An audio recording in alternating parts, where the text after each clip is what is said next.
Assalamu alaikum dear student, welcome to the Azim group of publication. I am your biology teacher Bilawal Khan.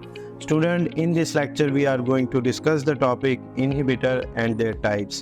Inhibitor को सबसे पहले define करते हैं, जैसे ये नेम से इंडिकेट कर रहे हैं इनहिबिटर, तो किसी भी चीज़ को इनहिबिट कर देना, और यहाँ पे ये क्या करते हैं, एंजाइम की एक्टिविटी को इनहिबिट करते हैं, रोकते हैं। डेफिनेशन हमारे पास क्या है? The phenomena in which an enzyme fails to catalyze a reaction is called enzyme inhibition, and the molecule which react with the enzyme but are not converted into the desired product are called enzyme inhibitor. एक ऐसा phenomena जिसमें enzyme की activity जो है, उसकी catalysis जो है वो स्टॉप हो जाए, उस फिनोमेना को हम क्या कहते हैं, एंजाइम इनहिबिशन। और क्या होता है कि जो मॉलिक्यूल जो है वो रिएक्ट करते हैं एंजाइम के साथ, लेकिन उसको प्रोडक्ट में चेंज नहीं करता, तो उस मॉलिक्यूल को हम कहते हैं एंजाइम इनहिबिटर। अब समटाइम्स क्या होता है कि प्रोडक्ट बनते ही नहीं है, और समटाइम क्या होता है कि वो डिज़ायर प्रोडक्ट नहीं बनते जो हमें चाहिए होते हैं। देन इनहिबिटर हमारे पास क्या है, is a chemical substance that react with the enzyme in place of substrate and temporarily or permanently block the active site and does not form the product। क्या होता है कि एक ऐसे केमिकल सब्सटेंस जो सबस्ट्रेट की जगह एंजाइम की एक्टिव साइट पे बाइंड करते हैं, या तो टेम्परेरी तौर पे या परमानेंटली तौर पे, और उसकी एक्टिव साइट को जो है वो ब्लॉक कर देते हैं, जिसकी वजह से हमारे पास प्रोडक्ट नहीं बनते। एग्जांपल्स की अगर हम बात करें तो हमारे पास एंटीबायोटिक्स हैं, ड्रग्स हैं, पेस्टिसाइड्स हैं, एंटी मेटाबोलाइट्स हैं और साइनाइड वगैरह आते हैं। टाइप्स ऑफ इनहिबिटर की अगर हम बात करें तो हमारे पास दो कैटेगरीज हैं, दो टाइप्स हैं इसकी, इरिवर्सिबल एंड रिवर्सिबल।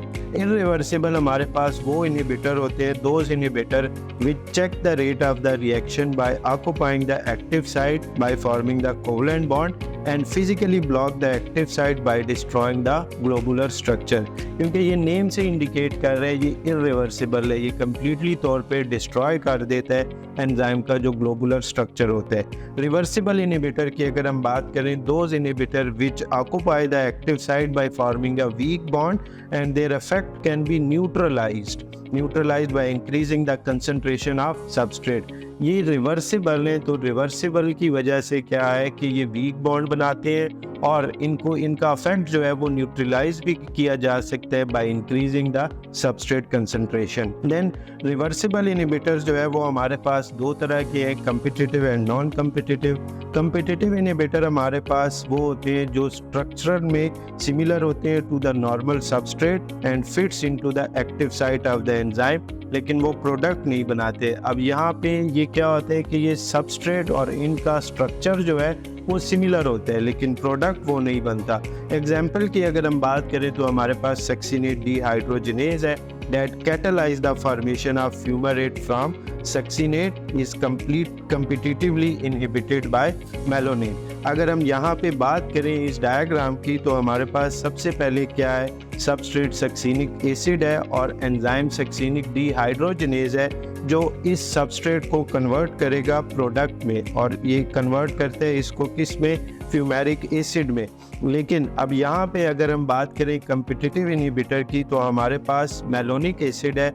अब ये मेलोनिक एसिड क्योंकि इसकी स्ट्रक्चरल सिमिलरिटी होती है सक्सिनिक एसिड के साथ, तो जब ये बाइंड करेगा एंजाइम के साथ, तो तब हमारे पास no reaction will be possible and enzyme activity is block. Then अगर हम देखें नेक्स्ट पेज पे ये डायग्राम, तो फर्स्ट डायग्राम में हमारे पास एंजाइम है, एंजाइम के साथ सक्सिनेट आके एज अ सबस्ट्रेट जो है वो बाइंड करते हैं, सक्सिनेट एंजाइम कम्प्लेक्स बनता है और हमारे पास फ्यूमेरेट प्रोडक्ट बनते हैं, और एंजाइम उसी तरह से सेपरेट हो जाते हैं। लेकिन हम दूसरी डायग्राम में अगर हम देखें तो एंजाइम और मेलोनेट आके लगते हैं एंड मेलोनेट एंजाइम कम्प्लेक्स बनते हैं, और यहाँ पे अगर आप देखें तो हमारे पास प्रोडक्ट की फॉर्मेशन नहीं होती। तो इस तरह से हम कम्पिटिटिव इनहिबिटर का फिनोमिना जो है वो समझते हैं। नॉन कम्पिटिटिव इनहिबिटर हमारे पास कौन से होते हैं, ये क्या बनाते हैं, they form enzyme inhibitor complex at any point except the active site and destroy the enzyme by